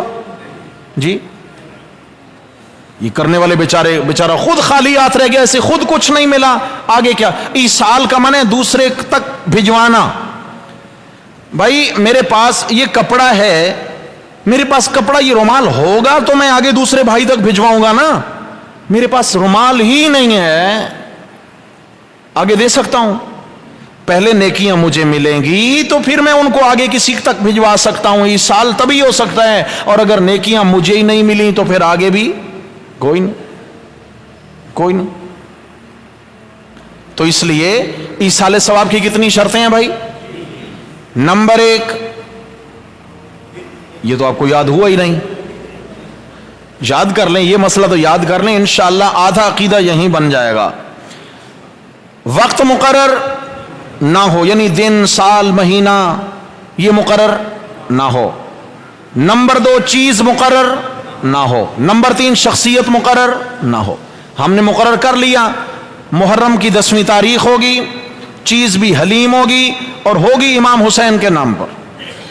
اچھا پھر کریں گے کیا؟ جی ایصال ثواب کر رہے ہیں، جھوٹ ہے، یہ غیر اللہ کی نذر و نیاز دے رہا ہے، ایصال ثواب کا جھوٹ بول رہا ہے، غیر اللہ کی نیاز دے رہا ہے۔ 11ویں جو کر رہا ہے شیخ عبد القادر جیلانی رحمہ اللہ کی نیاز کر رہا ہے، نظر منت دے رہا ہے، ایصال ثواب۔ اچھا چلیں اور بتائیں ذرا بات مجھے، آپ کے محلے میں ایک شخص ہے ماشاءاللہ کھاتا پیتا، گاڑیاں، بنگلے، کوٹھیاں، کاریں، بینک بیلنس، انواع و اقسام کے کھانے سب کچھ ہیں، اور ایک محلے میں شخص ہے بیچارہ نادار ہے، نہ کھانے کا، نہ رہنے کا، نہ پہننے کا، نہ اوڑھنے کا کچھ نہیں ہے، یہ مالدار شخص صدقے کا مستحق ہے یا غریب مستحق ہے؟ جی آپ کہیں نہیں بھائی میں تو اسی مالدار کو دوں گا، بار بار اسی کو، سارا محلہ اٹھے اور اسی کو لا کے صدقہ دے، یہ غریب بیچارہ دیکھ رہا ہے ضرورت مند بھی ہے، انصاف کی بات ہے، نا انصافی ہوگی؟ یہی معاملہ ہے، ہمارا ایمان ہے۔ حضرت شیخ عبد القادر جیلانی رحمت اللہ علیہ، حضرات حسن و حسین رضی اللہ تعالی عنہما، حضرت سیدہ فاطمہ الزہرا وغیرہ، یہ سب بخشے بخشائے جنتی ہیں۔ آپ کا ایمان ہے، میرا ایمان ہے، یہ اولیاء اللہ سب کیا ہیں؟ بخشے بخشائے اور جنتی ہیں، یہ تو ماشاءاللہ ویل سیٹلڈ ہیں، یہ تو جنتی ہیں، ان کے بعد کسی چیز کی کمی۔ اچھا ہمارے جو باپ دادا بیچارے دنیا سے چلے گئے، ان کے متعلق یقین ہے کہ وہ جنتی ہو چکے ہیں؟ بولو۔ اچھا اب یہ جن کے بارے یقین ہے وہ جنتی ہیں، ہم انہی کی گود میں بار بار ڈالے جا رہے ہیں، بار بار انہی کو ہم دیے جا رہے ہیں، اور جن کے بارے پتہ ہی نہیں ہے کیا حال ہے، جو ضرورت مند ہیں ان کو ایصال ثواب کوئی نہیں کرنا، لیکن پابندی سے 11ویں شریف پیران پیر کے نام کی کرنی۔ انصاف ہوگا نا انصافی ہوگی؟ بھائی جو ضرورت مند ہے نا، باپ دادا ہیں، اس کے علاوہ امت کے جتنے مرحومین و مرحومات ہیں ان کو ایصال ثواب کریں۔ اور یہ ایصال ثواب صرف مال کا نہیں ہے، آپ کے پاس مال نہیں، آپ دعائیں کریں ان کی بخشش کے لیے، رسول اللہ صلی اللہ علیہ وسلم نے فرمایا کہ جو، یہ حدیث بڑی زبردست ہے، آپ علیہ السلام نے فرمایا جو شخص روزانہ 27 مرتبہ تمام مرحومین و مرحومات کے لیے مغفرت کی دعا کرتا ہے، کتنی مرتبہ؟ 5 منٹ لگیں گے، روزانہ 27 مرتبہ جو شخص مرحومین و مرحومات کے لیے دعا کرتا ہے مغفرت کی، اللہ اس کو 2 فائدے عطا کرتے ہیں۔ ایک تو یہ فائدہ ہوتا ہے کہ جتنے لوگ ایمان والے دنیا سے چلے گئے یا موجود ہیں یا آئندہ آئیں گے، آدم علیہ السلام سے لے کر اب تک جتنے بھی ایمان والے دنیا سے چلے گئے، موجود ہیں یا آئندہ آئیں گے، ہر شخص کے بدلے میں اللہ اس کو ایک ایک نیکی عطا فرما دیتے ہیں۔ اربوں کھربوں لوگ دنیا سے چلے گئے ایمان کی حالت میں، لاکھوں کروڑوں سال گزر گئے، آدم علیہ السلام کو چلے گئے، جتنے ایمان والے دنیا سے گزر گئے، اللہ ہر ایمان والے کے بدلے میں ایک ایک نیکی عطا فرماتے ہیں۔ تو یہ اربوں کھربوں نیکیاں روزانہ مل گئیں 5 منٹ کے اندر۔ دوسرا فائدہ یہ ہوتا ہے کہ جو یہ 27 مرتبہ مرحومین و مرحومات کے لیے مغفرت کی دعا کرے گا، اللہ اس کو مستجاب الدعوات بنا دیتے ہیں، پھر یہ جو بھی دعا کرتا ہے اللہ اس کی ہر دعا قبول کرتے ہیں، یہ مستجاب الدعوات بن جاتا ہے۔ بتاؤ بھائی، مرحومین کو بھی فائدہ پہنچا اور دعا کرنے والے کو پہنچا نہیں پہنچا؟ اب آپ کہیں گے جی کون سی دعا کریں؟ بہت آسان سی دعا بتا دیتا ہوں، اور بھی بہت ساری دعائیں ہیں لیکن بہت آسان جو ہر ایک کو یاد ہے، ربی جعلنی تو یاد ہوگی، سب کو یاد ہے۔ یہ ساری دعا نہیں پڑھنی، یہاں سے شروع کریں، ربنا اغفر لی ولوالدی وللمؤمنین یوم یقوم الحساب۔ کہاں سے بھائی؟ سب نوٹ کریں، ربنا اغفر لی، یہاں سے اور پڑھنی ہے 27 مرتبہ، 5 منٹ بھی نہیں لگیں گے۔ ربنا اغفر لی، اے اللہ میری بخشش فرما دے، ولی والدیا، میرے ماں باپ کی بخشش فرما دے، وللمؤمنین، سب ایمان والوں کی بخشش فرما دے۔ کب؟ یوم یقوم الحساب، جس دن حساب قائم ہو، اس دن ہم سب کی مغفرت کر دینا۔ خوبصورت دعا کے الفاظ ہیں، مزے کی بات ہے یہ دعا بھی حضرت ابراہیم خلیل کی مانگی ہوئی دعا ہے، نسبت کتنی اعلیٰ ہو گئی اس موقع پر۔ آج سے اگر ہم اس کا آغاز کریں، کیا خیال ہے بھائی، فائدہ ہوگا نہیں ہوگا؟ کریں گے انشاءاللہ، آپ کریں گے نا انشاءاللہ، مفت میں یہ کھاتا میرا بھی کھل جائے گا، ہے نا؟ کریں گے انشاءاللہ۔ ہاں، کہیں اس لیے نہیں کریں کہ مولوی صاحب کو فائدہ نہ ہو جائے، ہوتا ہے نا بساؤ کا۔ تو چلیں بھائی، مجھے فائدہ ہو نہ ہو انشاءاللہ آپ کو بھی فائدہ ہوگا اور مرحومین و مرحومات کو بھی فائدہ ہوگا۔ عرض یہ کر رہا تھا کہ ایصال ثواب کے لیے نیت کر سکتے ہیں، نفلی قربانی میں نیت کر لیں۔ کس میں؟ رسول اللہ صلی اللہ علیہ وسلم بھی نفلی قربانی کرتے تھے ساری امت کے ان لوگوں کے لیے جنہوں نے کلمہ توحید لا الہ الا اللہ کی گواہی دی ہے، اور رحمت یا اللہ یہ قربانی میری طرف سے، اور یہ دمبا جو ہے میری امت کے ان تمام ایمان والوں کی طرف سے ہے، مردوں عورتوں کی طرف سے، جنہوں نے تیری توحید کی گواہی دی اور میری رسالت و نبوت کی گواہی دی ہے۔ قربان جو میرے آقا کا پیار تو دیکھیں اپنی امت کے ساتھ۔ یہ مطلب نہیں ہے کہ اب سب کی طرف سے قربانی ہو گئی، اگر سب کی طرف سے قربانی ہو گئی تو پھر تو کافی تھی، صحابہ قربانی کیوں کر رہے ہیں پھر؟ اگر وہ قربانی نہیں یعنی نفلی تھی اور اس میں اللہ کے نبی نے اپنی ساری امت کو ثواب میں شامل کر لیا ہے۔ ہماری قربانی پتہ نہیں کس کھاتے میں ہوگی، قبول بھی ہوگی یا نہیں ہوگی، ثواب پتہ نہیں کتنا ہوگا۔ قربان جاؤں میرے آقا علیہ الصلوۃ والسلام کی اس اخلاص بھری قربانی کے جو میرے آقا علیہ السلام نے قربانی کی، اور ساری امت کو ثواب میں گناہگار کو بھی، آپ سب بھائیوں کو بھی، سب بہنوں کو بھی اللہ کے نبی نے شامل کر لیا ہوگا۔ میرے بھائیوں، ہم سب کو کتنا نفع پہنچا ہوگا اس قربانی سے۔ میرے آقا کی قربانی کتنی اخلاص والی قربانی ہوگی۔ اب کیا ہے، حق تو بنتا ہے کہ ہم اس پیارے نبی صلی اللہ علیہ وسلم کے احسان کا بدلہ تو نہیں اتاریں۔ احسان کیا میرے نبی نے، تو اللہ اگر توفیق دیں اپنی جانب سے پہلے قربانی کریں، سمجھ آ گئی ہے؟ پھر اس کے بعد ہمت ہو اپنے مرحومین کی طرف سے بھی کریں۔ اگر اللہ توفیق دے تو ایک حصہ رسول اللہ صلی اللہ علیہ وسلم کی جانب سے قربانی کا مقرر کر لیں، سمجھ آ گئی ہے بھائی؟ یہ نفلی قربانی ہوگی۔ اس میں یاد رکھیں آپ علیہ السلام کو بھی ثواب میں شریک کر سکتے ہیں، حضرت آدم و حوا سے لے کر اب تک کے تمام ایمان والوں کو ثواب میں شریک کر سکتے ہیں۔ کیا کر سکتے ہیں بھی؟ ثواب میں شریک کر سکتے ہیں۔ تھک تو نہیں گئے؟ آخر میں ایک دو مسئلے عرض کروں۔ پہلا مسئلہ یہ کہ ایک بڑا جانور، میں نے کہا چھوٹے جانور میں ایک سے زیادہ حصہ رکھنا جائز نہیں ہے، ایک ہی شخص کا حصہ ہوگا، اور بڑے جانور میں زیادہ سے زیادہ 7 حصے رکھے جا سکتے ہیں اور کم از کم ایک حصہ ہے۔ ایک جانور جو ہے ایک شخص اکیلا بھی اپنی جانب سے کر سکتا ہے، 2 شخص بھی اس کو 50-50 کر کے کر سکتے ہیں۔ یہاں ضروری نہیں کہ 7 حصے ہی مقرر کریں، یہ آدھو آدھ ہو جائے گا۔ 3 لوگ کریں گے تو 3 تہائیاں ہو جائے گا، 4 کریں گے تو 4 حصوں میں، 5 6 7۔ ہمارے ہاں ایک یہ کانسیپٹ ہے کہ جی طاق عدد ہونا چاہیے، طاق واقعی کوئی کہانی شریعت میں نہیں ہے۔ مسئلہ سمجھ میں آ گیا؟ ہم سوچتے ہیں کہ 1 3 5 7 یوں طاق شرکا ہونے چاہیے۔ عرض کیا ہے کہ طاق عدد کا مسئلہ شرعی مسئلہ نہیں ہے، ٹھیک ہے؟ ہاں 7 سے زیادہ شریک نہیں ہو سکتے، گائے میں بھی 7 سے زیادہ شریک نہیں ہو سکتے، اور اونٹ میں بھی 7 سے زیادہ شریک نہیں ہو سکتے۔ صحیح مسلم کی بالکل بے غبار اور واضح حدیث ہے کہ رسول اللہ صلی اللہ علیہ وسلم نے ارشاد فرمایا کہ چھوٹے جانور یعنی گائے میں بھی 7 لوگ شریک ہوں گے اور اونٹ میں بھی 7 لوگ شریک ہوں گے۔ اگر 8 لوگ بھی شریک ہو گئے تو سب کی قربانی برباد اور ضائع ہوگی۔ جو ہمارے یہاں ایک سوچ دی جاتی ہے نا، یہ نہیں 10 لوگ اونٹ میں شریک ہو جائیں، بالکل بے بنیاد نظریہ ہے، غلط بات ہے، قربانی ضائع کرنے والی سوچ ہے۔ اللہ ہدایت نصیب فرمائے اور فتنوں سے بھی بچیں۔ میں اس دن گزر رہا تھا تو شارع فیصل میں میں نے ایک پوسٹر لگا ہوا پڑھا، حیران ہو گیا کہ بھائی JDC کے ساتھ قربانی کریں، اونٹ کی قربانی کریں، فی حصہ 2500 روپے۔ کتنا؟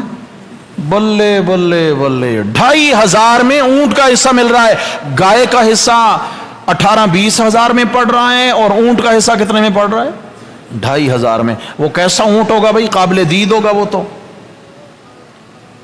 اب میں نے وہاں یہ بات سوچی نہیں، چونکہ مجھے تو ان کے عقیدے کا پتہ ہے، مجھے تو ان کے نظریے کا پتہ ہے، آپ کو بھی بتانا ضروری سمجھتا ہوں۔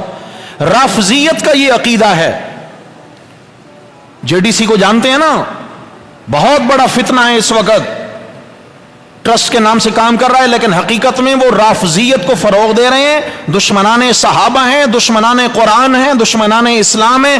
ہماری زکاتوں سے ہماری ہی نسلوں کا ایمان برباد کیا جا رہا ہے، ہماری زکاتیں وصول کر کے۔ پھر ہمارے سیدھے سادے لوگ کہتے ہیں جی دیکھو باشو، سارا رمضان تو شتر مرغ کے گوشت سے سحری کراتے ہیں بیچارے لوگوں کو۔ بھائی وہ اگر سجیاں بنا کے بھی کھلائے نہ ہیں پھر بھی کافر کیا ہیں؟ جو میرے نبی کا دشمن ہے وہ مسلمان، جو میرے نبی کے صحابہ کا دشمن ہے وہ مسلمان نہیں ہے، جو قرآن کا منکر ہے وہ مسلمان نہیں ہے۔ سمجھ آ گئی ہے؟ اور کافر زکات کا بھی قائل نہیں ہے، اس کو مسلمان زکات دے سکتا ہے؟ بربادی ہوتی ہے۔ جب وہ قربانی کا قائل ہی نہیں ہے تو اس کو قربانی کا حصہ دے کے برباد کیوں کر رہے ہو؟ دشمنان اسلام ہیں جو ہماری قربانیاں ضائع کرنا چاہتے ہیں۔ ان کے نظریے میں کتابوں میں کیا لکھا ہے؟ کتاب کا نام ہے بصائر الدرجات، اس میں یہ عقیدہ ان کا لکھا ہے کہ ایک اونٹ میں 70 لوگ بھی شریک ہو سکتے ہیں، 70 سے زیادہ بھی شریک ہو سکتے ہیں۔ رفضیت کا کیا عقیدہ ہے؟ ایک اونٹ میں کتنے بھائی؟ کم از کم کوئی بھی، زیادہ 70 بھی ہو سکتے ہیں، اس سے زیادہ کی کوئی لیمٹ نہیں ہے، چاہے کیا ہے 700 بھی شریک ہو جائیں چلے گا۔ بھائی جب اس نے 70 لوگوں کو شریک کیا، 2500 روپے جب وہ لے لے گا سب سے، اس کا کام تو ہو گیا نہیں ہو گیا؟ مسلمان خوش ہو جاتا ہے، بھائی زبردست قربانی ہے، 2500 روپے میں وارے نیارے ہو گئے اور گوشت بھی ملے گا اونٹ کا۔ یاد رکھنا یہ قربانی نہیں ہے۔ آپ ناراض تو نہیں ہو گئے؟ ناراض ہوں گے کیوں آپ؟ دیکھیں بھائی میں کسی کو کچھ نہیں کہہ رہا ہوں، میں تو اپنے ساتھیوں کا ایمان بچانا چاہتا ہوں، میرے اپنے ہم مسلک، ہم مذہب، ہم عقیدہ ساتھی ہیں، میں کیوں نہ اپنوں کا ایمان بچاؤں؟ جب غیر ایمان برباد کرنے پہ تلا ہے تو ہمیں ایمان بچانے کی فکر کرنی چاہیے نہیں کرنی چاہیے؟ کرنی ہے انشاءاللہ، بالکل کریں گے، کسی کا کوئی خوف نہیں ہے، کوئی ملال نہیں ہے۔ دوسری بات یہ ہے کہ بڑے جانور میں جو لوگ شریک ہوں گے تو اتنی بات ضرور ہے کسی کا حصہ 7ویں حصے سے کم نہ ہو. کسی کا حصہ 7ویں حصے سے کم. 7ویں حصے کا مطلب کیا ہے؟ توجہ کریں، جاگیں. 7ویں حصے کم کا مطلب یوں ہے کہ ایک جانور میں 7 لوگ شریک ہیں. 7 لوگ شریک ہیں. 5 لوگوں نے پورا حصہ لے لیا. کتنے بچ گئے؟ 2 حصے. اور 2 لوگ بچ گئے. ان میں سے ایک کہتا ہے یار میرے پاس پورے حصے کے پیسے نہیں ہیں، میں آدھا حصہ لیتا ہوں، تو 1.5 حصہ لے لے. بات سمجھ میں آئی؟ وہ 2 لوگ آپس میں کمپرومائز کرتے ہیں، کہتے ہیں کہ تو آدھا حصہ لے لے اور تو کیا کر 1.5 حصہ لے لے. تو کیا ہوا؟ ایک شخص نے جو آدھا حصہ لیا ہے اس کا 7ویں حصے سے کم ہو گیا. ایک شخص کا بھی اگر 7ویں حصے سے کم حصہ ہوا تو کسی کی بھی قربانی اس جانور میں جائز، سب کی قربانی ضائع ہو جائے گی. ہاں ایک مسئلہ اور ہے. گھر میں چند لوگ ہیں، جیسے مثال 5 ہیں، 7 ہیں، 6 ہیں، کوئی بھی گھر کے افراد ہیں، بھائی ہیں، بہنیں ہیں، ماں باپ ہیں. وہ کہتے ہیں یار خوشی سے، ایک شخص کہتا ہے بھائی میں 50,000 میں دے دیتا ہوں، دوسرا کہتا ہے میں 10,000 دے دیتا ہوں، ایک کہتا ہے میں 20,000 دے دیتا ہوں، ایک کہتا ہے میں 20,000 دے دیتا ہوں. یوں کیا ہے، کم و بیش پیسے انہوں نے خوشی سے ملائے. کوئی خوشی سے پیسے زیادہ دے رہا ہے لیکن وہ کہے کہ میری قربانی کا حصہ ایک ہی ہوگا. ایسا نہیں جس کے پیسے زیادہ اس کا گوشت زیادہ. نہیں نہیں نہیں، یہ جائز نہیں ہوگا. پیسے کم زیادہ اگر خوشی سے گھر کے لوگوں نے ملا لیے ہیں، جانور لے آئے اور اس میں لا کر گھر کے لوگوں کو شریک کر لیا، 7 لوگوں تک شریک ہو گئے، تو یہ قربانی جائز ہے. یہ قربانی کیا ہے بھائی؟ یعنی ضروری نہیں ہے کہ بھائی گھر کے ہر فرد کی جیب سے پورا پیسہ ہی نکالیں. گھر کا ایک ہے وہ خوشی پر رضا کہتا ہے یار میں زیادہ دینا چاہتا ہوں، اللہ نے مجھے دیا، میں زیادہ دے دوں گا. اور یہ بھی جائز ہے کہ گھر کا ایک ہی فرد سارا مال خرچ کر کے پورا جانور لے آئے اور گھر کے لوگوں کو اس میں شریک کر لے. سارے تھوڑا ملائیں تو بھی ٹھیک ہے، کم زیادہ ملائیں تو بھی ٹھیک ہے، برابر ملائیں تو بھی ٹھیک ہے.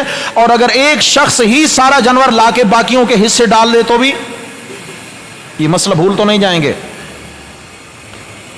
قربانی واجب جو ہے نا اس شخص پہ ہے، قربانی واجب اس شخص پہ ہے جو قربانی کے ان 3 دنوں میں سے کسی دن میں بھی تقریباً 80,000 روپے مالیت کا مالک ہو گیا. یعنی 52.5 تولے چاندی کی مالیت کا مالک ہو گیا. اور وہ تقریباً 80,000 روپے آج کل بن رہے ہیں. ایک شخص، وہ مرد ہے یا عورت ہے، اگر اس کے پاس سونا ہے، چاندی ہے، پیسہ ہے، مال تجارت ہے، ضرورت سے زائد سامان ہے، ضرورت جو ہوتی ہیں اپنی ان سے زائد سامان ہے، ان سب کو ملا کے اگر وہ تقریباً 80,000 کا مالک بن رہا ہے تو اس پر قربانی کیا ہو گئی؟ واجب ہو گئی ہے. اس کو قربانی ہی کرنا لازم ہوگی. ہاں ضرورت سے زائد سامان سے ایک مسئلہ یاد آیا، یہ مسئلہ بہت عام ہے بھائی، متوجہ ہو جائیں. فتاوی قاضی خان احناف کا معتبر ترین فتاوی ہے. فتاوی قاضی خان کے اندر یہ مسئلہ لکھا ہے، ایک شخص ہے کہ اس کے پاس ایک گھر اپنی رہائش کا ہے اور ایک گھر اس نے کرائے پہ دے رکھا ہے جس سے اس کی گزر بسر اس کا کرایہ آتا ہے. یہ جو ایک گھر اس نے کرائے پہ دے رکھا ہے یہ گھر اس کی ضرورت سے زائد ہے. ضرورت کیا تھی؟ رہنا، کمانا نہیں، رہنا. گھر رہنے کے لیے ہوتا ہے تو رہنا یہ اس کا مقصد تھا، اس کی منفعت تھی. اگر اس کا اضافی گھر کرائے پہ چڑھا ہوا ہے تو یہ صاحب نصاب ہے، اس پر قربانی واجب ہے. دوسرا مسئلہ سمجھیں، ایک شخص ہے اس کے پاس تو ایک ہی گھر ہے مگر وہ اس میں خود نہیں رہتا، خود کرائے پہ رہتا ہے. یہ گھر اس نے کرائے پہ چڑھا رکھا ہے، خود کرائے پہ رہ رہا ہے اور اپنا ایک ہی گھر اس نے کرائے پہ دے رکھا ہے. اس پر بھی قربانی واجب ہے. کیوں؟ کہ اس کی ضرورت سے زائد ہی تھا، اسی لیے تو اس نے کسی اور کو دے رکھا ہے. رہنا ضرورت تھی، رہنا، کہ اس کے بنا کوئی چارہ کار نہ ہو. یہ مسئلہ یاد رہے گا آپ کو. خود کرائے پہ رہ رہا ہے اور اپنا گھر کرائے پہ چڑھا رکھا ہے تو اس پر بھی قربانی کیا ہے؟ واجب ہے. ایک ایسا شخص ہے، تیسرا مسئلہ، خود تو کرائے پہ رہ رہا ہے، اپنا گھر اس نے کسی کو فری میں دے رکھا ہے رہنے کے لیے، یا خود بھی کسی اپنے گھر میں رہ رہا ہے مگر ایک گھر، ایک مکان یا دکان اس نے کسی کو فری میں دے رکھی ہے. سمجھ آ گئی ہے؟ تو اب کیا ہے کہ یہ شخص بھی صاحب نصاب ہے، اس پر بھی قربانی کیا ہے؟ واجب ہے۔ سمجھ شریف میں آ گئی ہے بات؟ پیسہ ایڈوانس میں دے رکھا ہے دکان کا یا مکان کا، کرائے کے علاوہ ایڈوانس میں دے رکھا ہے، یہ پگڑی جو عموماً دکانوں کی پگڑی دیتے ہیں تو ویسے ہی حرام ہے، ناجائز ہے، سود ہے۔ یہ تو پگڑی کا لین دین کرنا کیا ہے بھائی؟ جی یہ سود ہی معاملہ ہے، ناجائز ہے۔ ایڈوانس الگ چیز ہے، پگڑی الگ چیز ہے، اس کے اندر شرائط ہوتی ہیں، کیونکہ عرف عام کے اندر جو ایڈوانس ہوتا ہے، ایک کرایہ، دو کرایہ عمومی طور پر ایسے، اور جو لاکھوں روپے میں یہ دیا جاتا ہے تو یہ کیا ہے؟ ہمارے ہاں عرف عام میں کیا کہتے ہیں اسے؟ پگڑی۔ نام بھی کیسا مقدس دیا، پگڑی۔ ہاں واہ واہ واہ واہ، کہ کل اچھالنا آسان ہو جائے، پگڑی اچھالنا بھی بڑی آسان ہو جاتی۔ کسی نے پگڑی کا پیسہ جمع کرا رکھا ہے، ایڈوانس کا پیسہ جمع کرا رکھا ہے، مکان کا، دکان کا، اور وہ نصاب کو پہنچ رہا ہے، یعنی تقریباً 80,000 روپیہ، تو جو اس پیسے کا مالک ہے، جس نے دیا ہوا ہے، اس پر قربانی واجب ہے۔ کیا ہے جی؟ قربانی واجب ہے۔ قربانی کا مسئلہ اتنا اہم ہے، میں پہلے بھی عرض کرتا ہوں، پھر عرض کروں، ہماری کئی بہنیں، مائیں بہنیں، بیٹیاں درس میں تشریف لائی ہوئی ہیں کہ مردوں پر قربانی کم واجب ہوتی ہے، خواتین پر زیادہ واجب ہوتی ہے۔ ایک خاتون کے پاس اگر ایک آدھا تولہ سونا ہے، تولہ آدھا تولہ تو تقریباً ہوتا ہی ہے، آدھا تولہ اس کے پاس سونا ہے، اور اس کے بعد جناب علی کچھ انسلے سوٹ رکھے ہوئے ہیں، اس کے بعد جناب ضرورت سے زیادہ کچھ سامان رکھا ہے، کچھ ضرورت سے زائد فرنیچر ہے، کچھ شو پیسز وغیرہ اس طرح گھر میں چیزیں رکھی ہیں، گھر میں اس کی ملکیت میں ٹیلی ویژن لگا ہے، LCD لگی ہے، یہ بھی کیا ہے؟ فضولیات میں سے ہے۔ تو اب کیا ہے؟ اس کے سارے ان چیزوں کو جمع کیا جائے گا، اگر 80,000 کی یہ مالکہ بن رہی ہے تو اس پر قربانی واجب ہے، اور اس کا قربانی کرنا ضروری اور لازم ہے۔ سمجھ میں آ گئی یہ بات جی؟ یہ بہت ضروری ہوتا ہے۔ عمومی طور پر خواتین اس معاملے میں سستی کا مظاہرہ کرتی ہیں، ہماری بہنوں سے گزارش ہے کہ قربانی کا عمل یہ بہت اہم فریضہ ہے، اور اس کے نہ کرنے پر سخت وعیدیں ہیں، اللہ کی ناراضگی آتی ہے۔ اس عمل کو ضرور کیجئے، موقع پر اگر پیسہ نہیں ہے، قرض لے کر بھی کرنا پڑے تو کر لیں، بعد میں قرض لوٹا دیں، ادھر صاحب نصاب ہیں، اگر قرض لے کر بھی کرنا پڑے۔ قربانی واجب تو عورت پر ہی ہے، لیکن اگر عورت کا شوہر اپنے مال میں سے بیوی کی طرف سے قربانی خوشی سے کرنا چاہتا ہے تو بیوی کی طرف سے قربانی ادا ہو جائے گی۔ سمجھ آ گئی ہے؟ کوئی کسی ایک شخص ہے، دوسرے پہ قربانی واجب ہے، اور پہلا کہتا ہے بھائی آپ کو بھی میں نے حصہ ڈال دیا، آپ کی اجازت ہو تو قربانی کر رہا ہوں۔ ہاں جی اجازت ہے، اجازت لینا ضروری ہے، قربانی کر دی تو بھی اس کی جانب سے قربانی ادا ہو گئی ہے، ایسے ہی۔ لیکن چھوٹے بچوں کو، اپنے نابالغ بچوں کو اگر شریک کرنا کوئی چاہتا ہے تو یاد رکھنا، چھوٹے بچوں کا اپنا مال ہے تو وہ خرچ کرنا جائز نہیں ہے، وہ چھوٹے بچے ان پر ابھی قربانی واجب نہیں تھی۔ ساتھ شریک کرنا چاہتا ہے تو باپ اپنے پیسے سے کرے یا ماں اپنے پیسے سے کرے، لیکن بہتر یہ ہے کہ چھوٹے بچے اتنا ضرورت مند نہیں ہے قربانی کے، آپ مرحومین کی جانب سے کریں، جن کو نیکیوں کی زیادہ ضرورت ہے ان کی جانب سے کریں، تاکہ ان کو بر وقت جو ہے نیکیوں کا ایک بیلنس پہنچے اور ان کا فائدہ ہو جائے۔ مسئلہ سمجھ میں آ گیا جی؟ اور اس کے بعد جب قربانی ہو جائے تو قربانی میں گوشت کی تقسیم اندازے سے کرنا جائز نہیں ہے، تول کر تقسیم کرنا یہ ضروری ہے۔ اس کے احکامات انشاءاللہ جمعہ میں بتاؤں گا۔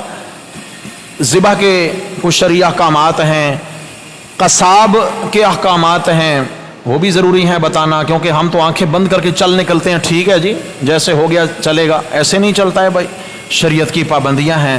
تو بہر صورت کہنے کا مقصد یہ ہے کہ ہمیں ہر لحاظ سے محتاط رہنا ہے جی۔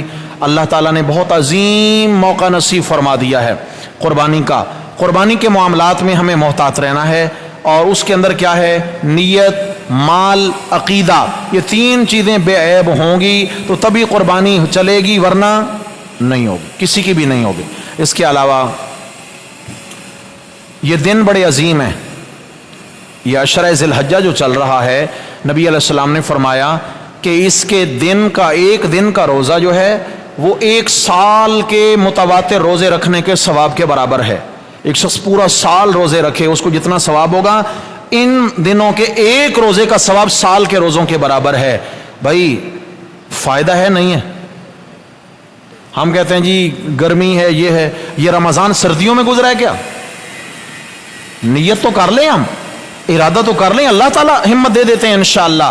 لیکن اگر ہم گھر میں اجتماعی کیفیت بنائیں، سارے گھر کے لوگ مل کر کے بھائی سب اٹھیں گے انشاءاللہ روزہ رکھنا ہے، جو بالغ بچے ہیں ان کو رکھوائیں، بچیاں ہیں ان کو رکھوائیں، میاں بیوی رکھیں، ماں باپ رکھیں، تو کیا ہے انشاءاللہ جب یہ اجتماعی کیفیت بنے گی تو اللہ تبارک و تعالی گھر میں روزے کا ماحول بنا دیں گے. جب ماحول ہوتا ہے تو سب ٹھیک ٹھاک ہو جاتا ہے، کوئی مشکل نہیں. اور اس کی راتیں جو ہیں، ایک رات میں کچھ گھڑیاں جا کر عبادت کر لینا لیلۃ القدر کے عبادت کے ثواب کے برابر ہے. یعنی 83-84 سال اگر ایک شخص عبادت کرتا رہا، ادھر اس نے ایک آدھا گھنٹہ عبادت کیا تو اس کے برابر اجر ہو گیا اس کا. اور 4 عمل آپ علیہ السلام نے اس میں زیادہ بتائے ہیں ان دنوں میں. نمبر 1 فرمایا لا الہ الا اللہ کثرت سے پڑھو، نمبر 2 سبحان اللہ، نمبر 3 الحمدللہ، اور نمبر 4 اللہ اکبر. یہ 4 اذکار ہیں جو کثرت سے کریں. یہ سارا مجموعہ تیسرے کلمے کے اندر موجود ہے. تیسرا کلمہ ہی کثرت سے پڑھتے رہیں، یہ سارے اذکار اس کے اندر آ جائیں گے. اللہ تعالی عمل کی توفیق نصیب فرمائے. اچھا جی، جب یہ پتہ ہو یا محسوس ہو کہ بھائی کے پاس ایکسٹرا پیسہ آ رہا ہے کیش کا کام کرنے کی وجہ سے، تو کیا اس کی قربانی جائز ہے؟ جبکہ کیش کا کام اپنے چچا کے پاس ہی کرتا ہے، تو کیا اس قربانی کا گوشت ہم کھا سکتے ہیں؟ کیش کا مطلب کیا ہے؟ کس نے پرچہ لکھا ہے؟ کیش کا مطلب کیا ہے؟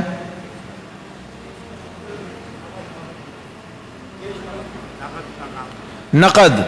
ہاں کیش دوسری طرف بھی ذہن جاتا ہے نا کہ بھئی وہ سود وغیرہ یا کوئی معاملات ہیں. دیکھیں بھائی، پہلا مسئلہ تو یہ ہے کہ جس شخص کی اپنی کمائی ہے یا وہ اس کا مالک ہے، خود سے کمائی سے پیسہ جمع کیا ہے یا اس کو وراثت سے مال ملا ہے اور وہ اس کا مالک ہو گیا ہے، یا عورت کو شوہر کی طرف سے حق مہر کے اعتبار سے مال ملا ہے، یا کسی مد میں اس کو مال ملا ہے اور وہ اس کی مالکن ہو گئی ہے. کوئی بھی شخص مال کا مالک ہے اور وہ مالیت 80,000 روپے کی ہو چکی ہے، ان قربانی کے 3 دنوں کے اندر وہ مالک ہوا، 3 دنوں میں سے کسی ایک دن میں، تو اس پر قربانی واجب ہو جائے گی. بات سمجھ میں آ گئی ہے جی؟ قربانی لازم ہو جائے گی. وہ کام کسی کے پاس بھی کرتا ہے، وہ کیش تو اس کا ذاتی آ رہا ہے نا، یعنی وہ چاہے اجرت لے رہا ہے، چاہے اس میں اس کی پارٹنرشپ ہے، کچھ بھی کر رہا ہے، ضروری ہے. یہاں ایک مسئلہ اور ذہن میں آ گیا کہ باپ یا ماں دنیا سے چلے گئے، بہت اہم مسئلہ ہے جی. والدین میں سے کوئی دنیا سے چلے گئے اور ان کی وراثت کا جو مال ہے، مکان ہے، دکان ہے، زمین ہے، پلاٹ ہے، پیسہ ہے، وہ تقسیم نہیں کیا. مجموعی طور پر وراثت کا مال ایک ہی جگہ ہے، ایک ہی جگہ ہے. سمجھ آ گئی ہے؟ تقسیم نہیں ہوا ہے، سارے مجموعی طور پر ہی اس کو استعمال کر رہے ہیں، تقسیم نہیں ہوا ہے. تو یاد رکھنا، وہ مال اگر اس کے حصے بنائیں اور ہر شخص کو اس کا تقریباً 52.5 تولے چاندی کے بقدر، یعنی 80,000 کے بقدر اس کی مالیت جائے تو ان سب پر قربانی واجب ہے. وراثت بھلے روکی ہوئی ہے، تقسیم نہیں کر رہے ہیں، تو پھر بھی چونکہ یہ اس کے مالک ہیں، سمجھ آ گئی ہے؟ یہ اس کے مالک ہیں. وراثت جب مرحوم دنیا سے چلے گیا تو مالک اب اولاد ہے، ان کے ہینڈ اوور ہوا یا نہیں ہوا، لیکن یہ مالک ہیں. تو اگر یہ حصہ ان کا 80,000 کی مالیت کا بنتا ہے تو ان سب پر قربانی کیا ہے بھائی؟ واجب ہے. بینک کی جاب کرنا جائز ہے کیا؟ جبکہ بینک کا سارا کام ہی سود پر ہوتا ہے. بینک کی جاب کرنا یہ سودی نظام کو تقویت پہنچانا ہے. حدیث شریف میں آیا لعن اللہ الربا آکلہ و موکلہ و کاتبہ و شاہدہ، کہ سود کھانے والے پر بھی اللہ کی لعنت ہو، سود کھلانے والے پر بھی اللہ کی لعنت ہو، سود کے پیسے کی لکھت پڑھت کرنے والے پر بھی اللہ کی لعنت ہو، جو مینیجر بن کے بیٹھا ہے وہاں پہ، اور جو کیشیئر ہے جو دے رہا ہے یہ بھی اس کی زد میں آ گیا، اور سود کی گواہی دینے والے پر بھی اللہ کی لعنت ہو کہ ہاں جنہوں نے معاملہ کیا. اتنے زیادہ لوگ متاثر ہوئے، کھایا تو ایک نے ہے لیکن وبال کی لپیٹ میں سب آئے ہیں. تو لہذا جو لوگ بینک میں ملازمت کر رہے ہیں یہ سودی لین دین کے معاملات میں ہیلپ کر رہے ہیں، اور یہ سخت گناہ کا معاملہ ہے. ان کو جتنا جلدی ہو توبہ طائب ہونا چاہیے اور کوئی متبادل نظام دیکھیں، سودی بینک کے اندر ملازمت نہ کی جائے. گھر میں دودھ دینے والا آتا ہے، سلام کرتا ہے، تو کیا غیر محرم مرد کو سلام کا جواب دیا جا سکتا ہے؟ دیکھیں جی، جوان عورتوں کو تو غیر محرم مرد کے نہ سلام کا جواب دیں نہ اس کو سلام کریں، کوئی ضرورت ہی نہیں ہے، سمجھ آ گئی ہے؟ بوڑھی عورت ہے، پردے میں ہے، بالکل بڑھیا ہے، اور یا اگلا شخص بالکل بوڑھا ہے یا ایسا ہی بچہ ہے، تو پھر اگر اس نے سلام کر لیا تو یہاں بھی بالکراہت اجازت ہے، لیکن بہتر یہ ہے کہ ضرورت سے زیادہ کلام ہی نہ ہو۔ ضرورت کیا ہے؟ دودھ کا لینا دینا، بس یہ ضرورت ہے۔ سلام کلام یہ غیر نامحرم مرد کے ساتھ جو ہے نا وہ جائز نہیں ہے بالمشافہ۔ ہاں اگر فون پہ کسی سے بات کریں، کوئی رشتہ دار ہے غیر محرم میں، مجبوری ہے بات کرنا، تو کیا ہے، اسلامی تہذیب ہے کہ سلام سے آغاز کیا جائے، لیکن سلام کے انداز کے اندر جو ہے نا ایک استغنا ہو، ایک روکھا پن ہو۔ خاتون اگر کسی کو سلام کرے بھی صحیح نامحرم کو، تو اس میں روکھا پن ہو، مٹھاس نہ ہو، چاشنی نہ ہو۔ یہ قرآن کا حکم ہے، فَيَطْمَعَ الَّذِي فِي قَلْبِهِ مَرَضٌ، ورنہ جو دل کا مریض ہے، خدا نخواستہ اس کے دل کے اندر کوئی مرض نہ جاگ اٹھے، کوئی غلط خیالات نہ پیدا ہونے لگیں۔ آغاز سلام سے ہوا، پھر آگے کلام شروع ہو گیا، پھر تعلقات تک بات جا پہنچی، اور پھر معاملہ آگے کیا ہے، گناہ کا ہو جاتا ہے۔ سجدے میں سر رکھنے کا شرعی طریقہ کیا ہے؟ پیشانی رکھیں، پہلے پیشانی رکھیں یا ناک؟ یہ اگر تو مردوں کی طرف سے یہ سوال ہے تو پھر، بلکہ مردوں عورتوں سب کا مسئلہ یہ ہے کہ دیکھیں، سجدے میں جاتے ہوئے طریقہ الگ ہے، آتے ہوئے الگ ہے۔ ہم کھڑے ہیں، رکوع سے کھڑے ہوئے، مرد ہے عورت ہے، سجدے میں جائیں تو سب سے پہلے وہ اعضاء زمین پر لگیں جو زمین کے قریب تر ہیں، پہلے وہ رکھنے ہیں۔ کھڑے ہیں، سب سے پہلے گھٹنے جا کر زمین پر ٹکیں، کیونکہ گھٹنے ہی زمین کے قریب تر ہیں۔ پھر اس کے بعد ہاتھ رکھیں، پھر اس کے بعد ناک رکھیں، پھر پیشانی رکھیں۔ سجدے میں یہ سر رکھنے کا طریقہ ہے۔ اور جب اٹھیں گے تو سب سے پہلے وہ عضو اٹھائیں گے جو زمین سے دور تر ہے، قریب تر عضو پہلے رکھنا ہے، اور دور والا عضو سب سے پہلے اٹھانا ہے۔ وہ کیا ہے؟ پیشانی، پھر ناک، پھر ہاتھ اٹھا کے گھٹنوں پہ رکھیں، پھر گھٹنے اٹھائیں اور کھڑے ہو جائیں۔ اگر کوئی معذور ہے، اس کے ٹانگوں میں تکلیف ہے، کمر میں تکلیف ہے، بدن بھاری ہو گیا ہے کہ وہ اس طریقے سے اٹھے گا تو اس کو گرنے کا خطرہ ہے، تو وہ سہارا لے کر اٹھ سکتا ہے زمین پر۔ لیکن اگر ایک جوان ہے اور اس کو کوئی عذر بھی نہیں ہے تو وہ اس طریقے سے اٹھے گا کہ جاتے ہوئے سب سے پہلے گھٹنے زمین پہ رکھے، پھر ہاتھ رکھے، پھر ناک رکھے، پھر پیشانی رکھے۔ اٹھتے ہوئے پہلے پیشانی اٹھائے، پھر ناک اٹھائے، پھر ہاتھ اٹھا کے گھٹنوں پہ رکھے، پھر گھٹنے زمین سے اٹھاتے ہوئے پنجوں کے بل اٹھتا چلا جائے۔ یہ سجدے کا طریقہ ہے۔ عورتوں کے لیے بھی یہی حکم ہے جی۔ اچھا جی، فرماتے ہیں کہ جو عموماً نامحرم رشتے ہوتے ہیں، جیسے کزن ہیں، رشتہ دار ہیں، چچا زاد، تایا زاد، ماموں زاد، خالہ زاد، یا دیور ہے یا بہنوئی ہے، ان کے ساتھ کہاں تک پردے کا معاملہ ہے اور کہاں تک گنجائش ہے؟ پہلی بات تو یہ ہے کہ نبی کریم صلی اللہ علیہ وسلم نے بعد میں تفسیر بیان فرمائی ہے، اللہ رب العزت نے قرآن مجید میں پہلے ان رشتوں کی تعیین فرما دی ہے جن جن سے پردہ نہیں ہے۔ ہر وہ رشتہ جس سے کبھی بھی نکاح نہیں ہو سکتا، کبھی بھی، اگر کبھی، ابھی تو نہیں ہو سکتا مگر کبھی ہو سکتا ہے تو اس سے بھی پردہ ہے۔ اور جس سے کبھی بھی زندگی میں نکاح نہیں ہو سکتا، جیسے سگا بھائی، سگا بیٹا، دودھ شریک بھائی بہن، سمجھ آ گئی ہے، ماں، دادی، نانی، سگی پھوپھی، سگی خالہ، سمجھ آ گئی ہے، یہ کیا ہیں؟ ان سے کبھی بھی نکاح نہیں ہو سکتا، تو ان سے پردہ نہیں ہے۔ ایسے ہی یہی جو رشتے ان سے نہیں، لیکن جس سے کبھی بھی نکاح ہو سکتا ہے اس سے پردہ فرض ہے۔ دیور سے نکاح کبھی ہو سکتا ہے؟ نہیں ہو سکتا۔ اگر شوہر فوت ہو جائے اس کا تو دیور سے نکاح کر سکتی ہے، تو لہذا اس سے پردہ فرض ہے۔ بہنوئی، اگر بہن فوت ہو جائے تو کیا بہنوئی سے نکاح نہیں ہو سکتا؟ اس کا ہو سکتا ہے، تو بہنوئی سے بھی کیا ہوگا؟ پردہ ہوگا۔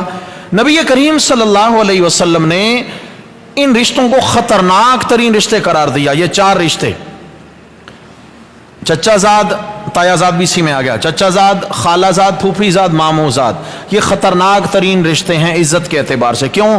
عموماً گھروں میں بلا روک ٹوک یہ آیا کرتے ہیں، رشتہ دار ہیں جی، اپنے ہیں جی، اپنوں کے رنگ میں عموماً بلا روک ٹوک یہ گھروں میں آیا جایا کرتے ہیں. تو اگر یہ بلا روک ٹوک گھروں میں آئیں گے تو ان کو گھر میں آ کر کئی مرتبہ اللہ نہ کرے گناہ کا موقع مل سکتا ہے. تو اس لیے عورت کو ان 4 رشتوں کو انتہائی خطرناک سمجھنا چاہیے. نہ تو فون پر ان سے رابطے میں رہیں، اور نہ ہی ان سے آمنے سامنے رابطے میں رہیں، اور نہ ہی پردے کے معاملے میں ان رشتوں پر کوئی کمپرومائز کریں، کیونکہ یہ خطرناک ترین رشتے ہیں. عموماً کیا ہوتا ہے، یہ کزنز ہیں جی، کزنوں میں کیا ہے، مذاق چلتا ہے. یہ مذاق اللہ اور اس کے رسول کو انتہائی ناپسند اور نازیبا ہے. آپ صلی اللہ علیہ وسلم نے سختی سے ممانعت بیان کی ہے ایسے رشتوں کے درمیان طنز و مزاح کی. ناجائز ہے ایک دوسرے سے دل لگی کی باتیں کرنا. اس کے علاوہ دیور کے بارے پوچھا گیا تو آپ نے فرمایا الحم والموت، دیور تو بھابھی کے لیے موت ہے. جیسے موت سے انسان ڈرتا ہے، ایسے عورت کو دیور سے بھی عزت کے معاملے میں ڈرنا چاہیے. الحم والموت بخاری کی حدیث ہے. کیوں؟ 24 گھنٹے ایک ہی گھر میں رہنا ہے. تو یہاں پر کیا ہے، چانسز زیادہ ہیں خدا نہ خواستہ کسی وقت بھی گمراہ ہو سکیں. تو یہاں کیا ہے، عزت کا سوال ہے، ایمان کا سوال ہے کہ دیور سے پردہ لازم ہے. دیور سے بے تکلفی پیدا نہ کریں، دیور سے بلا عذر شرعی کوئی بات نہ کریں، بے پردہ اس کے سامنے نہ آئیں. بہنوئی کا بھی سیم یہی مسئلہ ہے. عموماً کیا ہوتا ہے جی، یہ تو بہنوئی ہے، یہ تو اپنا ہے. او بھائی یہ تیری بہن کا اپنا ہے، تیرا اپنا نہیں ہے، تیرا یہ غیر ہے.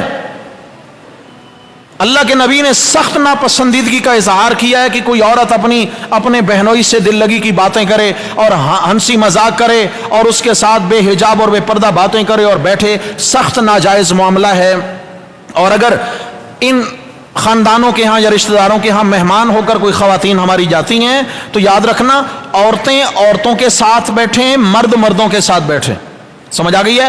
عورتوں کا دسترخوان الگ لگنا چاہیے، مردوں کا دسترخوان الگ لگنا چاہیے. عموماً دسترخوان ایک لگا دیا جاتا ہے، اس میں جناب علی کزنز بھی شریک ہو گئے، اس میں بہنوئی بھی شریک ہو گئے، اس میں دیور بھی شریک ہو گئے، سارے مرد بیٹھے ہیں اور گپ شپ بھی چل رہی ہے، کھانا بھی ہو رہا ہے. ایسی مجلس پر خدا کا قہر اور عذاب نازل ہوتا ہے. یاد رکھنا، خدا کا قہر نازل ہوتا ہے ایسی مجلس پر. یہ ایمان کی بھی قاتل مجلسیں ہیں، غیرت اور عزت کی بھی قاتل مجلسیں ہیں. اس لیے ہماری مائیں بہنیں بیٹیاں بہت زیادہ احتیاط کا معاملہ کریں. گھر کی جو بڑی خواتین ہیں ان کی ذمہ داری ہے کہ ایسے معاملات میں اپنی جوان بچیوں کو سمجھائیں. گھروں میں جو جوان بچی ہیں ان کو سمجھائیں. ساس کی ذمہ داری ہے پیار محبت سے بہو کو بیٹیوں کی طرح سمجھائے کہ بیٹا آپ نے کس طریقے سے رہنا ہے. اور ایسے ہی بہو کی ذمہ داری ہے کہ وہ اپنی ساس کی بات کو گھر کے بڑے ہونے کے ناطے گھر کی بڑی ہے لے. آپس میں جو ٹسل ہوتی ہے نا، نہیں چونکہ ساس نے بول دیا تو لہٰذا بات تو لینی نہیں ہے. نہیں، سمجھ آ گئی ہے؟ اللہ تبارک و تعالی ہمیں خونی رشتوں کا تقدس نصیب فرمائے اور اللہ تبارک و تعالی احکام شریعت کی بھی سچی تعمیل اور تابعداری نصیب فرمائے. اقول قولی ھذا استغفر اللہ واتوب الیہ.